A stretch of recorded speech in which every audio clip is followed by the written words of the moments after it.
నిన్న నైటే కల్కి సినిమా చూశాను. స్పాయిలర్స్ ఏం లేకుండా క్విక్ రివ్యూ ఇస్తాను చూడండి. సో బేసికలీ సినిమా బాగుంది. నేనైతే 3.53 ఇస్తాను. సినిమాలో చాలా మంచి ఎలిమెంట్స్ ఉన్నాయి, అట్లాగే కొన్ని బ్యాడ్ ఎలిమెంట్స్ కూడా ఉన్నాయి. ఫస్ట్, సినిమా స్టోరీ చాలా బాగుంది. World building, visuals, acting, casting అన్నీ చాలా బాగున్నాయి. And interval bang, climax, fight sequence అయితే అదిరిపోయినాయి. చాలా చాలా చాలా బాగున్నాయి. ఫైట్స్ కోసమే సినిమాకి వెళ్ళచ్చు, అంత బాగున్నాయి. ప్రాబ్లం ఎక్కడొచ్చింది అంటే బీజిఎం అసలు చాలా చండాలంగా ఉంది. అండ్ డబ్బింగ్ బిస్కెట్ చేశారు. మెయిన్ లీడ్స్ అందరివి డబ్బింగ్ బాగానే ఉంది, కానీ ఇంకా సైడ్ యాక్టర్స్ అందరు డబ్బింగ్ వేస్ట్.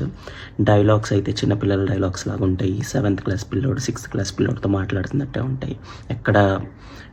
అండ్ అన్నిటికన్నా వర్స్ట్ ఏంటంటే, నువ్వు సినిమాలో జరిగే ఏ ఎలిమెంట్స్కి ఎమోషనల్గా కనెక్ట్ కావు. ఏదో అక్కడ చూపిస్తుంది చూస్తూ ఉంటావు, కానీ అక్కడ ఉన్న ఎమోషన్స్కి నువ్వు కనెక్ట్ కావు. ఎందుకంటే ఐ థింక్ ఇది బీజిఎం ఫాల్టే. బీజిఎం సరిగ్గా లేకపోవడం వల్ల ఆ ఎమోషన్స్ని కనెక్ట్ కాలేదు అనిపించింది.